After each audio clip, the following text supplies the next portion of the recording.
Assalamualaikum, salam sejahtera dan salam keluarga Malaysia. Bertemu lagi kita dalam Pastikan Sahih edisi Isnin 11 April 2022 bersama saya Aziz Zana Alam.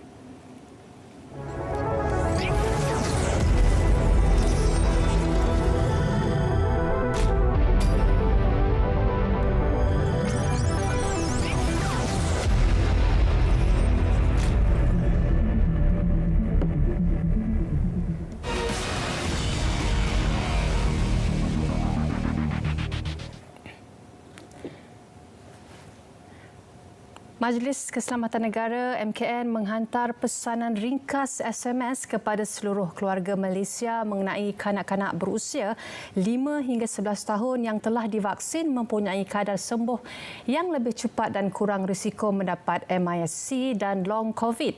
Ayuh dapatkan vaksinasi untuk anak-anak anda.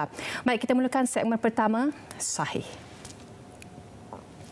2 warga asing ditahan reman atas tuduhan menggunakan kekerasan terhadap penjawat awam ketika menjalankan tugas di hadapan sebuah bank pusat Bandar Utara Kuala Lumpur. Menurut Timbalan Ketua Polis Daerah Sentul Superintendent Hisham Harun, dalam satu kenyataan ketika kejadian, pihak penguatkuasa Dewan Bandaraya Kuala Lumpur DBKL itu sedang melakukan rondaan dan ternampak 2 warga asing terlibat sedang berniaga di kawasan kaki lima bank itu. Katanya lagi pihak penguatkuasa di BKL tersebut telah bertindak menyita barangan mereka sebelum kedua suspek melakukan provokasi yang agresif, mengeluarkan kata-kata kesat dan meludah ke arah wajah salah satu penguatkuasa yang berada di situ. Suspek kini direman dari 9 April hingga 22 April bagi siasatan lanjut. Baik, seramai 16 orang rakyat Malaysia berjaya diselamatkan dari menjadi mangsa ahli kumpulan skamer yang dibawa masuk ke Prasianuk, Kemboja. Pengarah Jabatan Siasatan Jenayah Polis Diraja Malaysia PDRM, Datuk Seri Abdul Jalil Hassan berkata menerusi satu kenyataan, mereka yang diselamatkan itu berusia di antara 19 hingga 43 tahun dan terdiri daripada 15 lelaki dan seorang wanita. Katanya kesemua mangsa mendakwa telah diperdaya menerusi aplikasi Facebook yang menjanjikan peluang pekerjaan sebagai pegawai khidmat pelanggan dengan tawaran gaji lumayan. Jelas beliau lagi, dokumen pengenalan mangsa turut dirampas selain pergerakan mereka dikawal serta dikurung dengan kawalan yang ketat.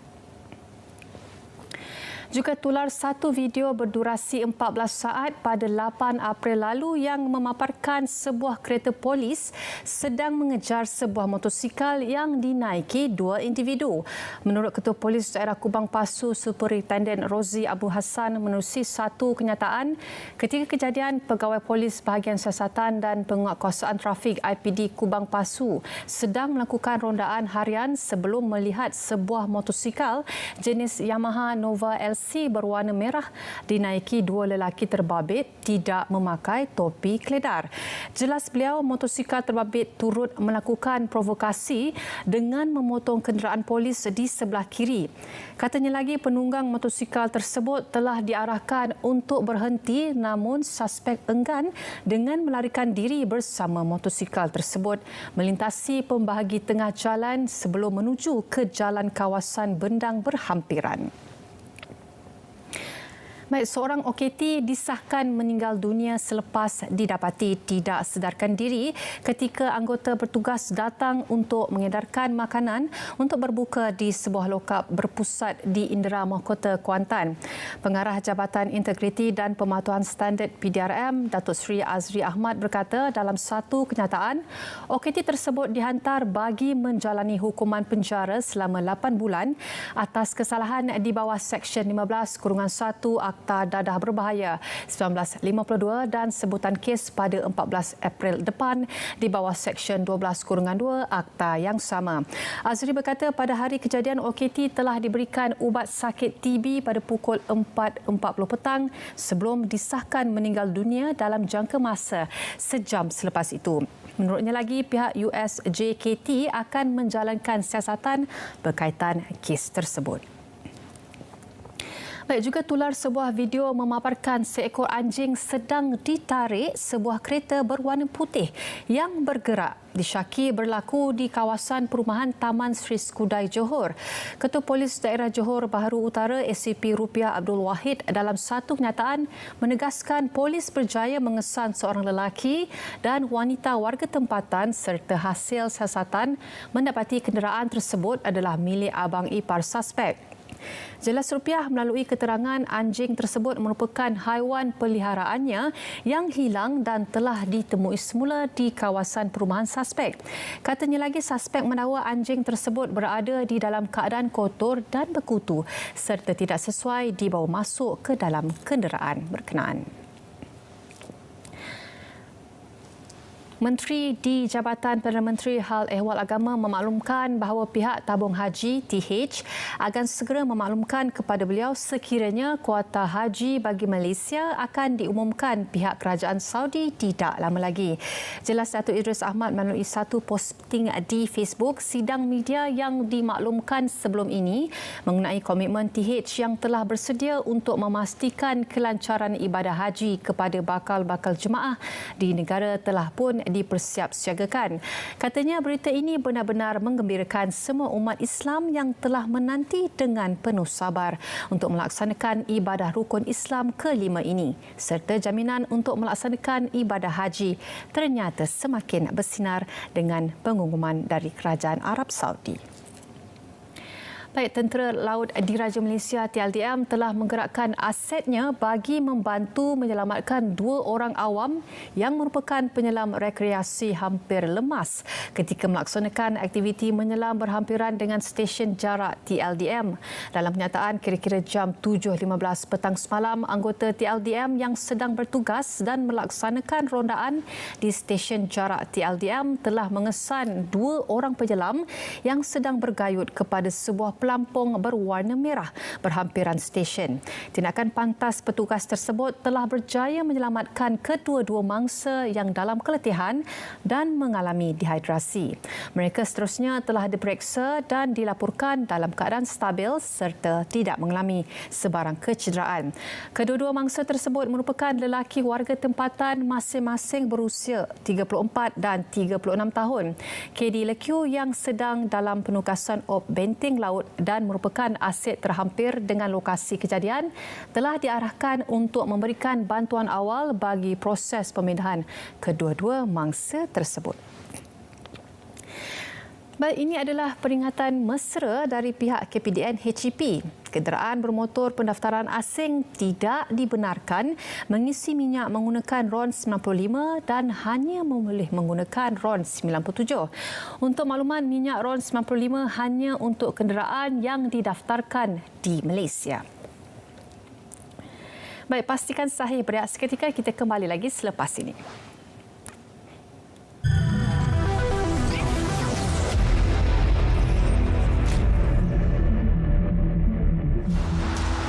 Setiap acara yang kami bawakan adalah yang terbaik dari semua acara sukan pilihan. The countdown to Birmingham 2022 starts right now.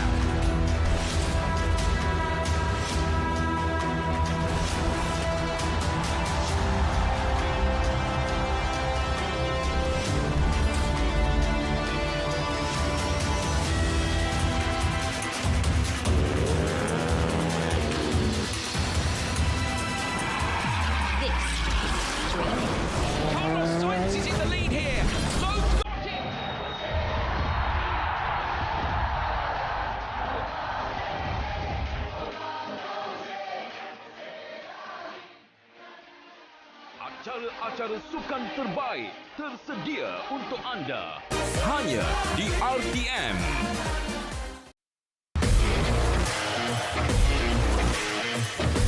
Yang penting bagi kita ialah bagaimana untuk menterjemahkan dasar ini bagi dinikmati oleh rakyat secara maksimal mungkin.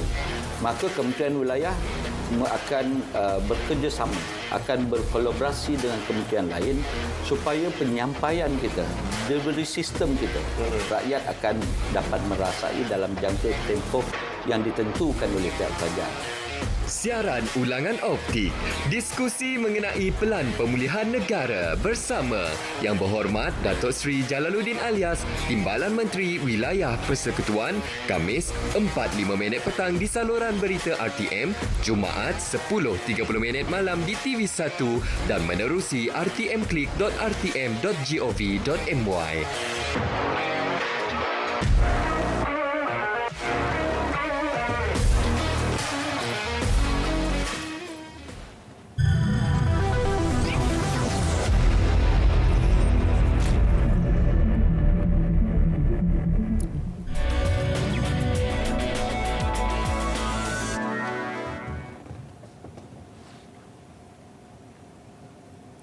Baik, kita bertemu kembali dalam segmen seterusnya, Semasa. Agensi pelancongan perlu mempergiatkan aspek keselamatan terhadap pelancong. Menteri Pelancongan Kesenian dan Kebudayaan Datuk Seri Nancy Shukri berkata perkara itu perlu ditekatkan berikutan insiden penyelam warga asing hilang di Mersing baru-baru ini. Tambah Nancy, ibu bapa tidak perlu takut dan risau untuk membawa anak bagi tujuan melancong selagi prosedur operasi standard SOP dan keselamatan dipatuhi. Dan saya juga mengambil peluang ini untuk memastikan travel agents untuk pastikan mereka tingkatkan lagi keselamatan dan be responsible for keselamatan kita punya pelancong.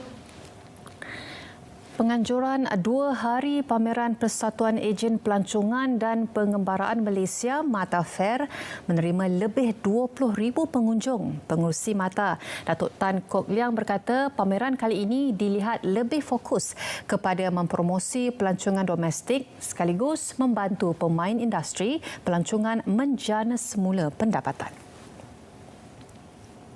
Dari segi jualan, kita dapati jualan dia juga begitu bagus, lebih kurang $45 million to $50 million. So begitu bagus. Jualan dia fokus kepada domestik seperti di Langkawi, Pulau Pinang, Sabah, Sarawak dengan juga pulau-pulau di East Coast, dan kelonggaran SOP yang juga disambut baik oleh konsumer dan kita lihat kalau SOP boleh continue di-update dengan ikuti fakta-fakta medical science sehingga lebih lagi memulihkan ekonomi dan juga turisme. Dan seterusnya, Kementerian Komunikasi dan Multimedia KECOM sedia jalin kerjasama dengan Kementerian Pembangunan Luar Bandar KPLB untuk menalurkan perkhidmatan capaian jaringan internet lebih baik di Sekolah Kendalian Jabatan Kemajuan Masyarakat KEMAS di luar bandar. Menteri KECOM Tan Sri Anwar Musa berkata usaha itu merupakan salah satu teras kementeriannya dalam meningkatkan mutu perkhidmatan jalur lebar dengan memperluaskan rangkaian gentian optik ke semua sekolah di luar bandar. Saya mengalung-alungkan kerjasama itu kerana KPLB boleh membekalkan kepada kita lokasi tadika-tadika kemas. Kemudian kita boleh minta SKMM untuk membuat evaluation tahap capaian kemudahan internet di situ, dan kita boleh berikan keutamaan kepada tadika-tadika kemas untuk dinaik tarafkan bekalan supaya anak-anak yang belajar di situ dia boleh menggunakan peranti-peranti yang sesuai dan mengikuti program-program online yang sesuai dengan pembelajaran di peringkat tadika.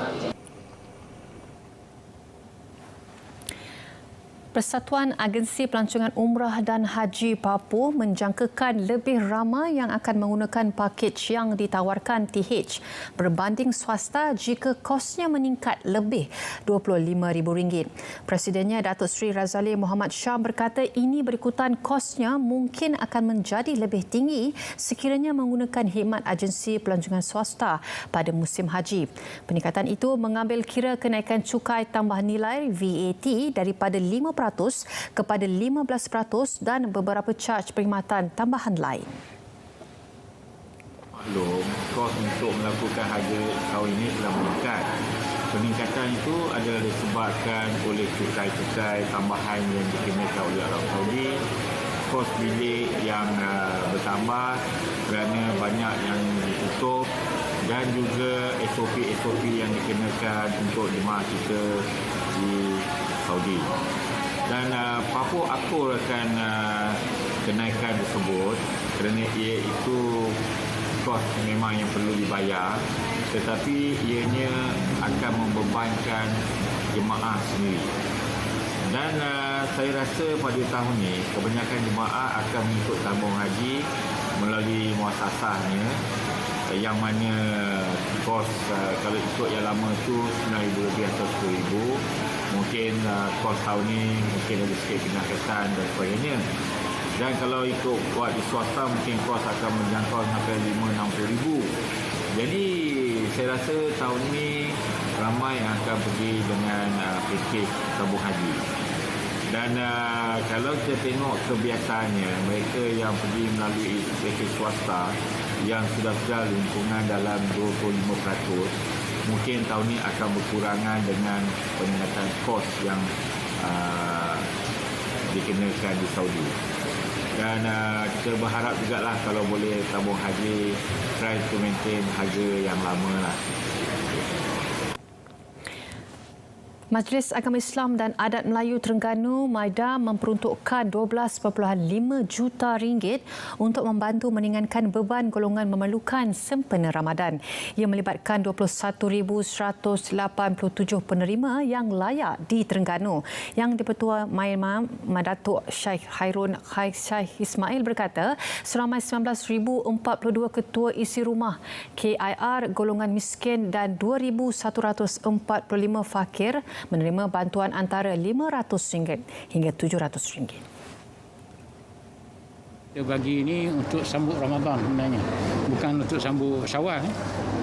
Yang kita fokuskan kepada sambutan Ramadan supaya macam saya sebut sebentar tadi, supaya orang-orang miskin pun dia akan dalam rasa suasana tenang, aman, damai, boleh hadir ke masjid dan surau untuk menjalani ibadat Allah Subhanahu Wa Taala untuk mencapai kerajaan dunia dan di akhirat insya-Allah. Kereta api Tanah Melayu Berhad KTMB menawarkan hampir 110,000 tiket untuk perjalanan mulai 23 April hingga 8 Mei ini sempena Aidilfitri. Ketua Pegawai Operasi KTMB Muhammad Zain Mat Taha berkata ia meliputi semua perkhidmatan train di bawahnya termasuk ETS selain Ekspres Pantai Timur dan Selatan. Katanya sehingga kini sebanyak 35,000 tiket telah terjual terutama untuk perjalanan pada akhir Ramadan. Pihak KTMB telah mengambil inisiatif untuk menambah beberapa perkhidmatan trip untuk train-train yang pada tarikh-tarikh tersebut yang telah habis dijual. Terutamanya untuk perkhidmatan ETS daripada KL sehingga ke Padang Besar dan juga ke Batu Worth. And then pihak KTMB juga telah memantau keperluan dan juga menerima feedback daripada penumpang mengatakan bahawa ada keperluan untuk pergerakan daripada KL ke Pantai Timur. Program Jelajah Ramadan RTM 2022 diteruskan ke Perlis semalam. Program kali ini menyaksikan kerjasama Jabatan Penyiaran Malaysia RTM Perlis dengan Jabatan Pengangkutan Jalan JPJ Perlis bersempena sambutan ulang tahun ke-76 kedua-dua jabatan. Jelajah Ramadan RTM turut menerima sokongan padu Pejabat Parlimen Padang Besar dan Gabungan Bikers Utara GBU. Sebenarnya masuk kali yang ketiga. Kali pertama kita bermula dengan 15 orang anak yatim. Kali yang kedua 30 dan kali ini kali yang keempat kita bersama dengan 40 orang anak yatim di mana kita akan bawa mereka, santuni mereka di pusat membeli belah untuk membeli pakaian hari raya. Dan kita mengucapkan terima kasih kepada penyumbang yang sukarela menyumbang untuk menjalankan program ini. Terima kasih juga kepada rakan-rakan strategik seperti JPJ Negeri Perlis, Parlimen Padang Besar, Gabungan Bikers Utara GBU.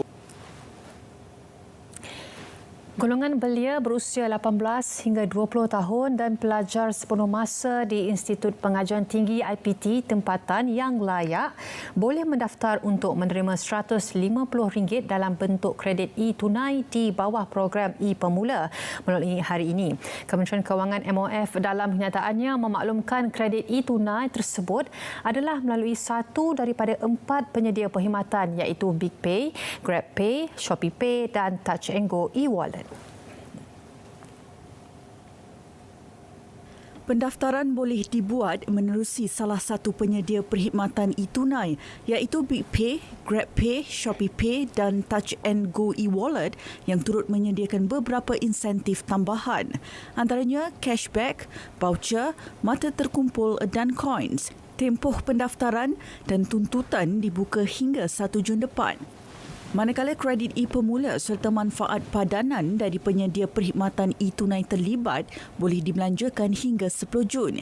Insentif e-tunai RM150 di bawah e-Pemula diumum dalam bajet 2022 membabitkan peruntukan RM300 juta. Info lanjut layari laman Susawang tertera. Baik, pastikan sahih berehat lagi. Kita kembali selepas ini.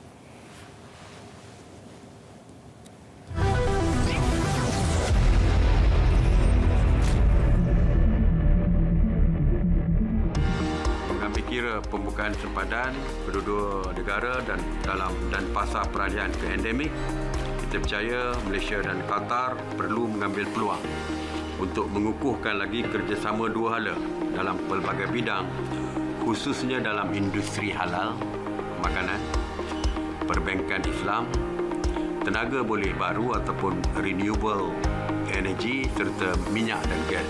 Baladna juga bersetuju untuk menambahkan lagi pelaburan sebanyak 2.1 bilion ringgit ataupun 500 juta $, bagi pembangunan projek tenusu di negeri Pahang dan Rumah.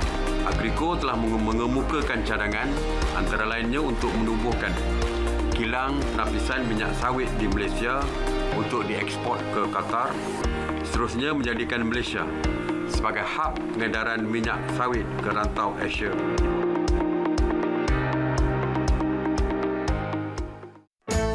Daripada Abu Hurairah radhiyallahu an bahawa Nabi Muhammad sallallahu alaihi wasallam bersabda, sesiapa yang berpuasa Ramadan kerana iman dan ketaatan kepada Allah serta mengharapkan keredaannya, akan diampunkan semua dosanya yang telah lepas.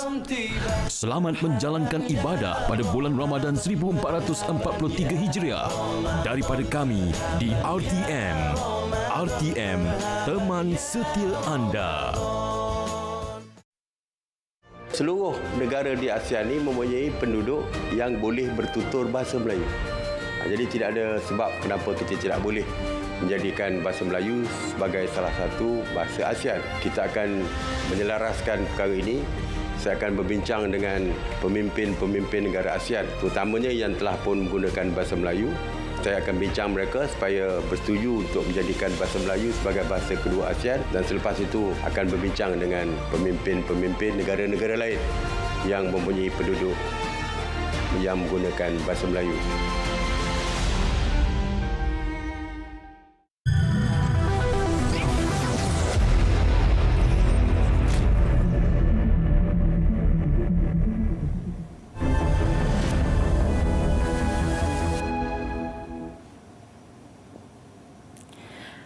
Baik, selain di saluran berita RTM Amai Review 123, anda juga boleh ikuti kami di Facebook, Instagram, Twitter dan juga YouTube dengan carian berita RTM.